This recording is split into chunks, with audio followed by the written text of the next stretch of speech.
నారాయణ రెడ్డి గారేమో నాకు రౌడీ మామూలు ఇవ్వందే మేము మీకు సప్లై చేయలేము, సప్లై చేస్తే ఊరుకోము, నా పోలీస్ అధికారులను పంపించి మిమ్మల్ని వేటాడిస్తాము, మీ ఎవరైతే ట్రాన్స్పోర్ట్ చేస్తున్నారో ఆ కంపెనీల మీద దాడి చేయించుతాము, మీకు ట్రాన్స్పోర్ట్ రాదు ముడి సరుకు, దాంతో మీరు మూసుకోవాల్సిందే ఫ్యాక్టరీ అనేటువంటి పరిస్థితితో బెదిరించి వాళ్ళ దగ్గర డబ్బులు కాజేయాలనేటువంటి పరిస్థితికి మీరు వస్తున్నారంటే ఎట్లా వస్తాయి ఇండస్ట్రీస్? నాకు తెలియదు. ఉన్న ఇండస్ట్రీస్ పోవడం తప్ప ఎట్లా వచ్చేటటువంటి కార్యక్రమం వస్తుందని చెప్పమని అడుగుతా ఉన్నాను. అంతేకాదు ఆదాని హైడ్రో పవర్, ఇది గండికోటకు సంబంధించి ఆ రిజర్వాయర్లో ఆ హైడ్రో పవర్ చేసుకునేటువంటి కంపెనీ మీద మళ్ళీ ఆదినారాయణ రెడ్డి గారే ఆయన సోదరులు ఆ వర్క్లన్నీ మాకేవ్వండి, ఇంకోటికి ఇస్తే మేము ఒప్పుకోం అని డైరెక్ట్గా వాళ్ళ ఆఫీసుల మీద దాడి చేశారండి. ధ్వంసం చేశారు. మాట్లాడిన వాళ్ళు లేడు. పోలీసులు నీకు అనుకూలంగా ఉంటారు, ఆ ఇండస్ట్రీకి అనుకూలంగా ఉండరు. డబ్బులు ఇస్తే సెటిల్ చేసుకుంటావు. ఏమిటి అన్యాయం? ఇలాంటి దుర్మార్గమైనటువంటి కార్యక్రమాలు ఆంధ్రప్రదేశ్లో ఏ ఇండస్ట్రీ ఉన్నా ఆ ఇండస్ట్రీ కూటమి ఎమ్మెల్యేలకో కూటమికో కప్పం చెల్లించకపోతే నీ ఇండస్ట్రీ జరగదు అనేటువంటి పద్ధతుల్లో మీరు వ్యవహరిస్తున్నారే. అక్కడ దాకా ఎందుకు పల్నాడు రండి. పల్నాడులో గురజాల్లో ఎరపతినేని శ్రీనివాస్ గారు ఉన్నాడు, ఒక ఆయన ఎమ్మెల్యే గారు. భవ్య సిమెంటు, చెట్టినాడు సిమెంటు ఉన్నాయి. వాళ్ళు కప్పం కట్టలేదంట, డబ్బులు ఇవ్వలేదంట. మేము ఎలక్షన్లో ఖర్చు పెట్టాము, డబ్బులన్నీ మీరు ఇవ్వండి అంటారు. ఆ ఎలక్షన్లో ఖర్చు పెట్టాం, ఆ డబ్బులన్నీ మీరు ఇవ్వండి, ఇస్తేనే మీ ఫ్యాక్టరీలు నడుస్తాయి, లేకపోతే నడవు. ఎరపతినేని గారు మనుషులు వెళ్తారు, దాడులు చేస్తారు, ఆ డ్రైవర్ల మీద దాడులు చేస్తారు, ముడిసరుకు సప్లై చేయడానికి వీల్లేదంటారు. అంతే. భవ్య సిమెంట్స్, చెట్టినాడు సిమెంట్స్ ఒకటి 50 రోజులు, ఒకటి 30 రోజులు మూలబడిపోయింది, ఉత్పత్తి ఆగిపోయింది. ఏంటి అన్యాయం? పల్నాడులో ఆంధ్రప్రదేశ్లో అనేక చోట్ల ఉన్నటువంటి ఫ్యాక్టరీలు మూతపడిపోయేటటువంటి పరిస్థితికి ఇవాళ కూటమి ప్రభుత్వం వల్ల జరుగుతూ ఉంటే ఎక్కడి నుంచి వస్తాయి ఇండస్ట్రీస్ చెప్పండి? నేను అడుగుతా ఉన్నా. ఒక్క ఇండస్ట్రీ కూడా వచ్చే పరిస్థితి లేదు కదా. ఉన్న ఇండస్ట్రీసే భయపడేటటువంటి పరిస్థితికి ఏర్పడుతూ ఉంది. అంతేకాదు యూబీ బీర్ల ఫ్యాక్టరీ, స్పీడ్స్లో యూబీ అనేది ది టాప్ ఫ్యాక్టరీ స్పీడ్స్ తయారు చేయటంలో. శ్రీకాకుళంలో దీనికి సంబంధించినటువంటి బీర్ల ఫ్యాక్టరీ ఉంటే ఆ కూటమి ప్రభుత్వం అధికారంలోకి వచ్చినటువంటి కొత్తలో ఎమ్మెల్యే గారు, బీజేపీ ఎమ్మెల్యే గారు నడి కుదిటి ఈశ్వరరావు గారంట. ఆయన అయ్యా మీ బీర్ల ఫ్యాక్టరీలో ఒక్కొక్క లారీకి 1000 రూపాయలు ఇవ్వాలి, నెలకి ఒక్కొక్క లారీకి 1000 రూపాయలు ఇవ్వాలి, లెక్క కడితే 1,50,00,000 అయింది. నెలకి 1,50,00,000 నెలకి ఇస్తేనే కుదురుతుంది, లేకపోతే కుదరదు అని వాళ్ళ మీద దౌడ్ చేయడానికి వెళ్ళాడు. యూబీ స్పిరిట్స్ సంబంధించినటువంటి వరల్డ్ వైడ్ కంపెనీ దాని మీదకి వెళ్ళి దాడి చేసి వాళ్ళని భయపెట్టి ఈ రకంగా చేస్తే ఏం చేయాలని అడుగుతా ఉన్నా. దాని టర్నోవర్ 10,000 కోట్ల రూపాయలు. Such a beautiful company. దాని మీద కూటమికి సంబంధించినటువంటి ఎమ్మెల్యేలు, మంత్రులు దాడులు చేసి మాకు డబ్బులు ఇవ్వండి అంటే ఏం చేయాలని అడుగుతా ఉన్నా. అంతేకాదు ఈ జాతీయ రహదారులు ఉంటాయి కదా, దాని కాంట్రాక్టర్ల కోసం 2 కుస్తీ. ఒక ఆయనేమో మామూలుడు కాదు, ఇందాక చెప్పాను నారాయణ రెడ్డి గారు. ఇంకో ఆయన సీఎం రమేష్ గారు, ఆయన సామాన్యుడు కాదు. వీళ్ళిద్దరు మాకిస్తారా ఇద్దరు కొట్టుకున్నారు. నేను చెప్పేది కాదు, ఇది అన్ని పత్రికలు వచ్చాయి. ఇద్దరు కొట్టుకునేటటువంటి పరిస్థితికి వచ్చారంటే ఎక్కడికి పోతుంది రాష్ట్రం? ఏమి అభివృద్ధి చెందుతుంది? మీరు దందాలు చేసే కార్యక్రమం, రౌడీజం చేసే కార్యక్రమం, కాంట్రాక్టర్ల దగ్గర కొట్టుకునే కార్యక్రమం, అదేవిధంగా ఈ పెద్ద ఫ్యాక్టరీస్, ఇండస్ట్రీల మీద దందాలు చేసి దౌర్జన్యం చేసి వారిని ముంచేసేటటువంటి కార్యక్రమాలు మీరు చేస్తున్నారు. దాల్మియా సిమెంట్ మీద అయితే అసలు చంద్రబాబు నాయుడు గారు కక్ష కట్టేశాడు. ఇప్పటికీ 793 కోట్ల రూపాయలు ఏప్రిల్ 17న మొత్తంగా జప్తు చేసే కార్యక్రమం, వాళ్ళ భయపెట్టేటువంటి కార్యక్రమం చేస్తున్నారు. ఇకపోతే టీవీ 9 ఉంది, మీ అందరికీ తెలుసు. మై హోమ్స్ రామేశ్వరరావు గారి కంపెనీకి సంబంధించినటువంటిది. దాన్ని టీవీ 9 లేకపోతే దాన్ని లొంగ తీసుకోవాలనే ఉద్దేశంతో వారి గనుల్లో నుంచి, వారికి సంబంధించిన సిమెంట్ గనుల్లో నుంచి ఈ ఉత్పత్తులు ఆగిపోవాలి, ఈ ముడి సరుకు తీసుకునే దానికి వీలు లేకోకుండా వారిని బెదిరించేటటువంటి కార్యక్రమాలు, ఈ విధంగా అనేక రకాలుగా దౌర్జన్యాలు చేసి, అన్యాయాలు చేసి, దుర్మార్గాలు చేసి ఈ సంవత్సర కాలం పరిపాలన చేశారు. ఎక్కడ అభివృద్ధి లేదు, ఎక్కడ ఆదాయాలు పెరగలేదు, రోజు రోజుకి తిరోగమనంలోకి వెళ్ళిపోయేటటువంటి పరిస్థితికి వాళ్ళు రావడం చాలా దురదృష్టకరమని మనవి చేస్తున్నాం. చంద్రబాబు నాయుడు గారు ఏదో నేను అద్భుతమైనటువంటి సంపద సృష్టిస్తాను, ప్రజల జీవన ప్రమాణాలు పెంచుతాను, ఇండస్ట్రీస్ తీసుకొస్తాను, జగన్మోహన్ రెడ్డి అలా చేశాడు ఇలా చేశాడు అని మాయ మాటలు చెప్పి అధికారంలోకి వస్తే ఇవాళ రాష్ట్ర ప్రజానీకం తల పట్టుకుని బాధపడుతున్నారు. 5 సంవత్సరాల పాటు అద్భుతమైన పరిపాలన ఇచ్చినటువంటి జగన్మోహన్ రెడ్డిని కాదని ఒక దుర్మార్గమైనటువంటి పరిపాలన, దౌర్జన్యాలతో కూడినటువంటి పరిపాలన, అబద్ధాలతో కూడినటువంటి పరిపాలన ఇవాళ సంవత్సరంలో తేలిపోయింది. ఇంకా కడవ 4 సంవత్సరాలు చూడవలసినటువంటి అవసరం లేదు. ఇవాళ మనం ఒక మాట మాట్లాడదాం. ఏంటండి ఇవాళ రాష్ట్రంలో ఉన్న ఆదాయాలు ఎలా ఉన్నాయి? నేను చెప్పేటటువంటి అంశం కాదు ఇది. కాగ్ బడ్జెట్ అంకెల మీద కాగ్ రిపోర్టుని ఒక్కసారి మనం చూసినట్లయితే ఎవరికైనా చాలా క్లియర్గా అర్థమైపోద్ది. ఈ సంవత్సర కాలంలో తిరోగమనమే. 24, 25, 23, 24, 23, 24 ఎలా ఉంది, 24, 25 ఎలా ఉంది అంటే ఎంత దుర్మార్గం అండి. నేను ఉక్కునే చదివి వినిపిస్తాను మీకు, నేనేం పెద్దగా చెప్పవసరలా. రాష్ట్రంలో 2023, 24లో వచ్చిన ఆదాయం 24, 25లో ఆదాయం చూస్తే అంత రాకపోతే రాకపోయింది, 5,520 కోట్లకు తగ్గిపోయింది రెవెన్యూ లోటు, రెవెన్యూ ఆదాయం. అంటే సంపద సృష్టిస్తాను అన్న చంద్రబాబు నాయుడు గారు సంవత్సరం పరిపాలన చేస్తే ఆ సంవత్సరంలో 5,520 కోట్ల రూపాయలు రావాల్సినటువంటి ఆదాయం రాలేదంటే ఈయన సంపద సృష్టిస్తున్నాడా, సంపద పోగొడుతున్నాడా ఒక్కసారి ఆలోచించమని మనం చేస్తున్నాం. అలాగే అమ్మక పన్నుతో పాటు స్టాంప్ డ్యూటీ, మన రిజిస్ట్రేషన్స్ అవన్నీ ఉంటాయి కదా, అవి చూస్తే 2024, 25లో అంతకు ముందు ఏడాదితో పోలిస్తే 1,053 కోట్ల రూపాయలు డంప్ పడిపోయింది. రిజిస్ట్రేషన్స్ లేవు, అమ్మకాలు లేవు, కొనుగోలు లేదు, కొనుగోలు శక్తి పడిపోయింది. ప్రజల దగ్గర డబ్బులు అయితే కదా కొనుగోలు ఉండటానికి, కొనుగోలు పడిపోయింది. 1,053 కోట్ల రూపాయలు ఈ సంవత్సర కాలంలో చంద్రబాబు నాయుడు గారి పరిపాలనలో పడిపోయిందంటే దీని అర్థం ఏంటి అని అడుగుతాం. ఆలోచించమని మనం చేస్తున్నా. విఘ్నులైనటువంటి రాష్ట్ర ప్రజానీకాన్ని ఒకసారి ఆలోచన చేయండి. ఎందుకు ఇలా పడిపోతుంది? చంద్రబాబు నాయుడు గారు అనుభవజ్ఞుడు కదా, అద్భుతమైనటువంటి పరిపాలన చేస్తా అన్నాడు కదా, సంపద సృష్టిస్తా అన్నాడు కదా, ఏమైపోయింది ఇదంతా? అంతేకాదు, స్టాంప్స్ అండ్ రిజిస్ట్రేషన్స్ ఆదాయం అంతకుముందు పోలిస్తే 705 కోట్లు తగ్గింది. ఇక పన్నేతర ఆదాయానికి వస్తే 2024, 25లో ఇది 842 కోట్లు తగ్గినట్టు నేను చెప్పలా, జగన్మోహన్ రెడ్డి గారు చెప్పలా, లేదా వైఎస్ఆర్ కాంగ్రెస్ పార్టీ చెప్పడంలా. కాగ్ రిపోర్ట్ ప్రకారం 842 కోట్లు తగ్గింది.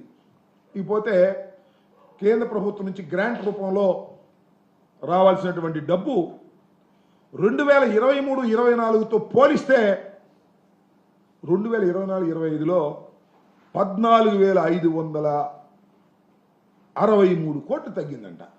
This is also CAG report, according to CAG report. ఎవరి రిపోర్ట్తో కాదని మనం చేస్తున్నాం.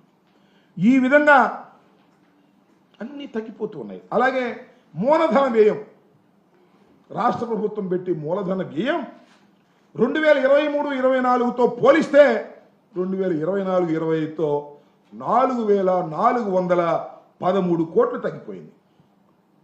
ఇంకపోతే విద్య, వైద్యం, పౌష్టికాహారం, సంక్షేమానికి సంబంధించి గత ఏడాదితో పోలిస్తే దాని మీద ఖర్చు చేసే వ్యయం 4,696 కోట్లు తగ్గిపోయింది. ఇవన్నీ కూడా కాగ్ గణాంకాల ప్రకారం నేను చెబుతున్నట్టుదే కానీ చంద్రబాబు నాయుడు గారి మీద కోపంతోనో, చంద్రబాబు నాయుడు గారు ఏదో అధికారంలోకి వచ్చాడనే దుగ్ధతోనో నేను చెప్తున్నటువంటి మాటలు కావు. అన్నీ ఆన్ రికార్డ్. కాగ్ రిపోర్ట్ ప్రకారం వస్తున్నటువంటి లెక్కలివి. ఏమైనా చెప్పండి చంద్రబాబు నాయుడు గారు, this is your progress report. నేను ఇచ్చింది కాదు, ఈ సంవత్సర కాలంలో మీరు చేసినటువంటి ప్రోగ్రెస్ రిపోర్ట్ ఇది. అంటే తిరోగమనం. జగన్మోహన్ రెడ్డి గారి టైంలో ఇలా పెరిగిపోతే ఆదాయాలు, మీ టైంలో ఇలా తగ్గిపోతున్నాయి. ఏంటి మీ గొప్పతనం నాకు అర్థం కాల. ఊరికినే మీరు పిఆర్ మెయింటైన్ చేయటం, బిల్డప్లు ఇచ్చుకోవటం. ఆంధ్రజ్యోతి, ఈనాడు ఫ్రంట్ పేజీలో బిల్డప్ ఇచ్చే కథనాలు, TV5, ABN, ఈటీవీ అద్భుతం, అమోఘం. లెక్కలు చూస్తే ఏమీ లేదు. ఈ పేపర్లో చూసి బిల్డప్ ఇచ్చుకోవటం తప్ప సంవత్సర కాలంలో తిరోగమనం పాలైనటువంటిది ఇది దుర్మార్గమైంది. దీనికి కారణం ఏంటి? ఒకటి సింపుల్. నీ దృష్టి అంతా ఏంటి? Red book. జగన్మోహన్ రెడ్డి గారు అమ్మటి ఉండేవాళ్ళని లోపలేయాలి, వైఎస్ఆర్ కాంగ్రెస్ పార్టీని లోపలేయాలి, అణిచేయాలి. అణిచేస్తే మళ్ళీ మా అబ్బాయికి అడ్డం లేకుండా పార్టీ పోద్ది. అణిచేస్తే ఏం పోదు. అణిచేస్తే మళ్ళా పెరుగుతుంది, తిరుగుబాటు వస్తుంది, ధైర్యం వస్తుంది. మళ్ళా మిమ్మల్ని ఓడించే శక్తి మాకు ప్రజలకు ఇస్తారు. మీరు చేస్తున్నటువంటి ఈ దురాగతాల వల్ల ఇవాళ ఇండస్ట్రీస్లు రాష్ట్రం నుంచి పారిపోయేటటువంటి పరిస్థితి, కొత్తగా ఇండస్ట్రీలు వచ్చి ఇండస్ట్రీస్ పెట్టేటటువంటి పరిస్థితి కానీ, ఉపాధి కల్పించేటటువంటి పరిస్థితి కానీ లేనటువంటి పరిస్థితిలో ఇవాళ రాష్ట్రాన్ని సంవత్సర కాలం పాటు పరిపాలన చేసినటువంటి కూటమి నెట్టేసింది. ఇవన్నీ కూడా లెక్కలతో సహా చెబుతున్నటువంటి అంశాలు తప్ప మేమేదో చంద్రబాబు నాయుడు గారి మీద కోపంతో చెబుతున్నామని అనుకోవద్దని విఘ్నులైనటువంటి రాష్ట్ర ప్రజానీకానికి సందర్భంగా నేను చెప్పదలుచుకుని. పోతే సంక్షేమం ఏం చెప్పాడండి చంద్రబాబు నాయుడు గారు? సూపర్ 6. ఏమైంది సూపర్ 6? ఒకటి నావల్ చేసావా? అదేమిటి గ్యాస్ ఇచ్చాను అంటున్నాడు. అంతా గ్యాసే. అది గ్యాస్ ఇచ్చింది కాదు, పెట్టింది కాదు. నేను ఒక్క చిన్న ఇంకా చెప్తా, పెద్దగా ఏం అవసరంలా. ఇది కాదని చెప్పమనండి కూటమిలో ఉన్నవారు ఎవరినైనా సరే.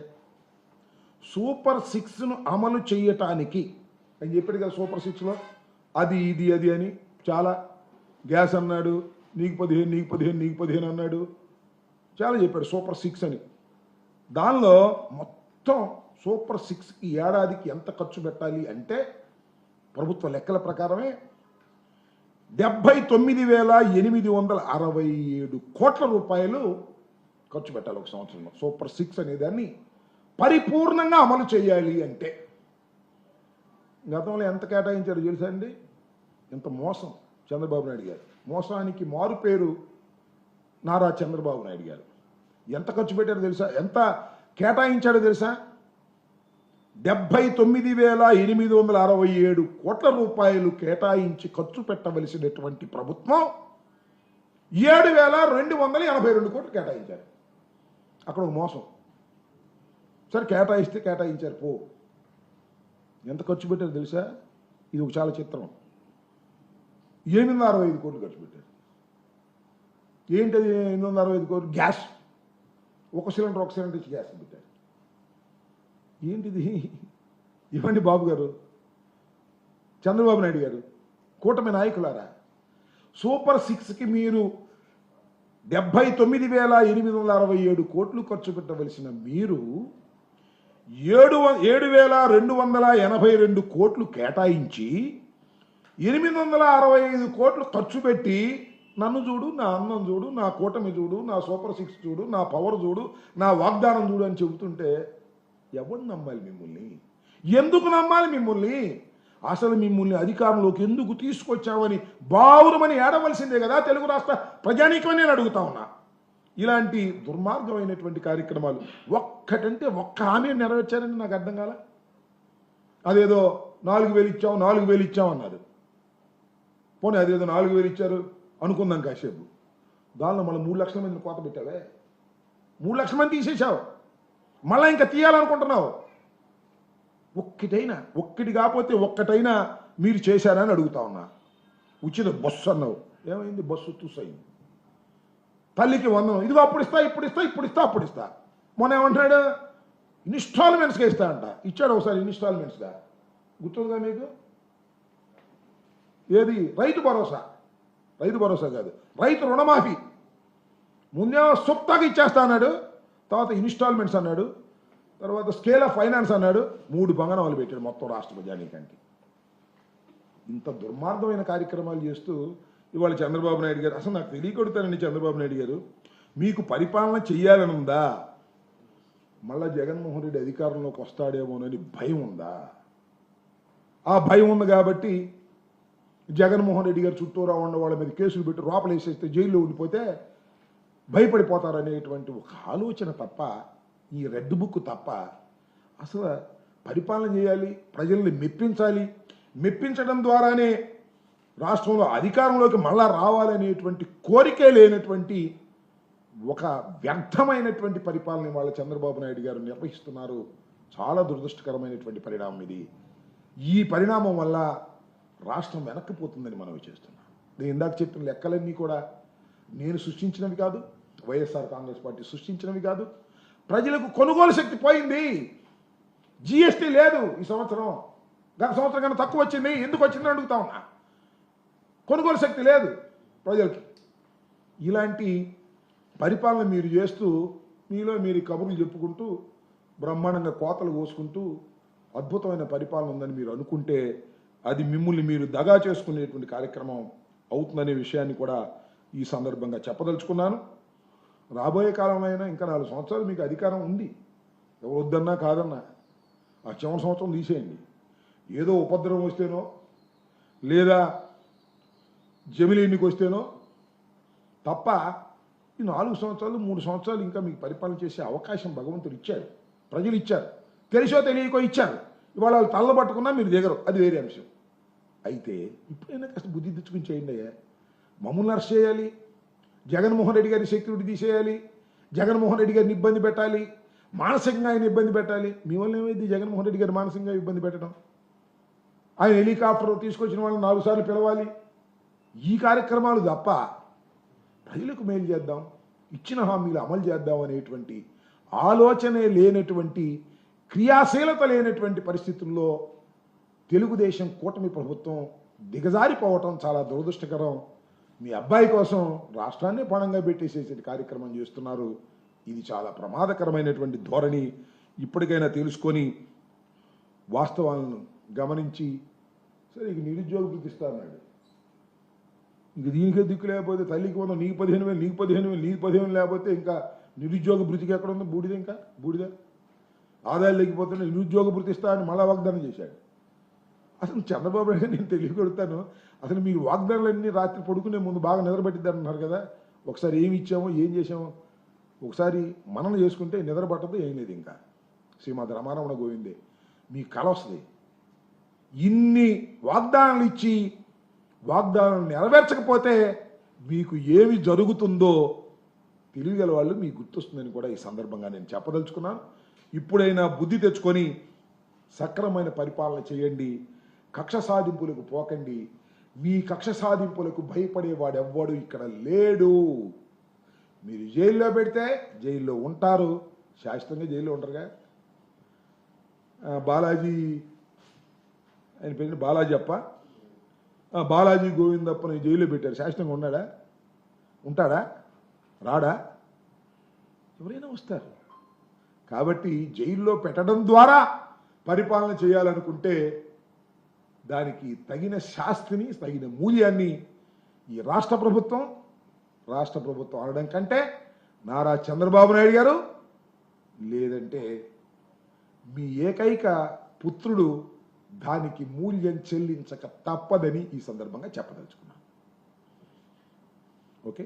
సుప్రీంకోర్టు సివాట్లు పెడుతుంది సిఐడి వాళ్ళని, ఇట్లా అరెస్టులు చేయొద్దు అని. హైకోర్టు ఏమో పోలీసులకు ఇప్పటికే చాలాసార్లు చెప్పింది, అయినా పర్వం కొనసాగుతూనే ఉంది. ఇప్పుడు ముఖ్యంగా చంద్రబాబు నాయుడు గారి ధోరణ మారిద్దని అనుకోను, కానీ ఏ ప్రభుత్వంలో అయినా పనిచేసేటటువంటి పోలీస్ వ్యవస్థ ఒక్కసారి ఆలోచించుకోమని మనం చేస్తున్నాం. కానిస్టేబుల్ టు డీజీపీ ఆలోచించుకోండి. ప్రభుత్వాలు శాశ్వతం కాదు. అయితే డీజీపీ కూడా శాశ్వతం కాదులే, 2 సంవత్సరాలు వెళ్ళిపోతారు, అదే ఆయన ధైర్యం. చాలామంది ఐపీఎస్ ఆఫీసర్లు ఉన్నారు. రాబోయే ప్రభుత్వంలో కూడా పని చేయాలి. మళ్ళా తిరిగి చంద్రబాబు వస్తాడా, మేము వస్తావా, టైం విల్ డిసైడ్. కొద్దిగా రూల్స్ ప్రకారం వెళ్ళండి అయ్యా. మనం చూసాం కదా, చిలకూరుపేటలో రజనమ్మ గారి కారులోంచి పట్టుకొచ్చాడు చొక్కా పట్టుకుని. ఏమైంది? 41 నోటీస్ ఇచ్చి పంపించాల్సిన కేసుకి అంత హంగామా చేయాలా? అంత హంగామా చేసి లాక్కొచ్చి తీసుకొచ్చి ఏం చేసావు? కోర్టులో పెట్టావు, కోర్టు వదిలేసింది, అంతే కదా. ఇవాళ సుప్రీంకోర్టు, హైకోర్టు చాలా సందర్భాల్లో చాలా ఘాటుగా విమర్శ చేస్తున్నా మీకు తోలు మందం అయితే మీకు చేయగలిగింది లేదు. చంద్రబాబు మందం అంటే రాజకీయ ప్రయోజనం ఉంది. మీకెందుకండి ఐపీఎస్ ఆఫీసర్లకి? సరే డీజీపీ గారు వెళ్ళిపోతారు అనుకో, 1-2 సంవత్సరాల తర్వాత, సరే వెళ్ళిపోయినా చట్ట ప్రకారం ఆయన వ్యవహరించకపోతే పిలిపిస్తాం, అది వేరే విషయం. కానీ ఐపీఎస్ ఆఫీసర్స్, అన్ని ప్రభుత్వాల్లో పనిచేయవలసినటువంటి ఐపీఎస్ ఆఫీసర్స్ చట్ట ప్రకారం వ్యవహరించేటటువంటి పద్ధతుల్లో ఉండాలని నేను మనస్ఫూర్తిగా కోరుకుంటున్నాను. కొంతమంది ఐపీఎస్ ఆఫీసర్లు పాపం లూప్ లైన్లో ఉన్నారు, చాలామంది వెళ్ళిపోయారు సెంట్రల్ దానికి కూడా. మాకు పల్నాడులో ఎలక్షన్ టైంలో చేసిన ఆ మహిళ ఉంది, చాలా సిన్సియర్ ఆఫీసర్గా పనిచేశారు. ఆయన గవర్నమెంట్ రాగానే పంపించారు. ఆమె పేరేంటి? మల్లికా కార్గ్. ఆమెను ఎక్కడో లూప్ లైన్ పంపించేశారు. సో నేనేమంటానంటే, మీరు ఎక్కడ ముద్ర వేయమంటే అక్కడ ముద్ర వేయటం, ఎవరిని అరెస్ట్ చేయమంటే వాడిని అరెస్ట్ చేసేవాడిని తీసుకొచ్చి పెట్టుకున్నారు అనుకో, మీకు పంపే మునిగిద్ది. ఏం కంగారు లేదు, ప్రజలు అన్నీ గుర్తుపెట్టుకుంటారనేది కూడా ఈ సందర్భంగా మనవి చేస్తున్నాను. పోలీసు వ్యవస్థ ఫెయిల్ అయితే most dangerous to the society. ఇంకా నాకు తెలుసు పోలీస్ ఆఫీసర్స్లో ఇంకా ఐపీఎస్ వారు సిన్సియర్గా పనిచేసే వాళ్ళు ఉండబట్టే ఈ మేరకు ఉంది. కొంతమంది ఆ సిన్సియారిటీ లేదు, ఏమీ లేదు. లోయర్ లెవెల్లో మన చిలకూరుపేట సిఐ లాగా పట్టుకోవడం రావడం. ఆ మధ్యన వాసు అనే ఆయన ఉన్నాడు ఒక ఆయన, ఆయన వెళ్ళి అర్ధరాత్రి 3:30కు పట్టుకొచ్చాడు ఒక ఆమెని, మహిళని కోరుకోకుండా. ఎక్కడ పోతావు? దెయ్యం వెళ్ళే పట్టుకుంటుంది, నేను గుర్తుపెట్టుకో. ఆ తప్పు దెయ్యం వెళ్ళే పట్టుకుంటుంది, సుప్రీంకోర్టు దాకా వెళ్ళి పట్టుకుంటుంది. మహిళని తీసుకొచ్చి కొట్టారు చిలకూరుపేటలో ఒకసారి.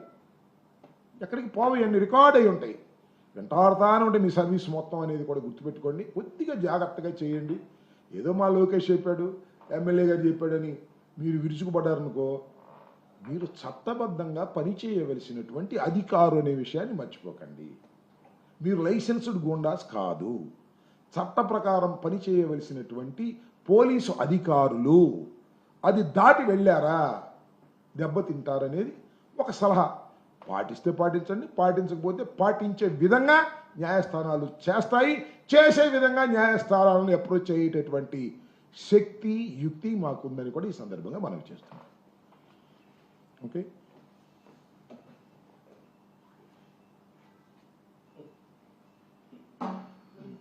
ఓకే.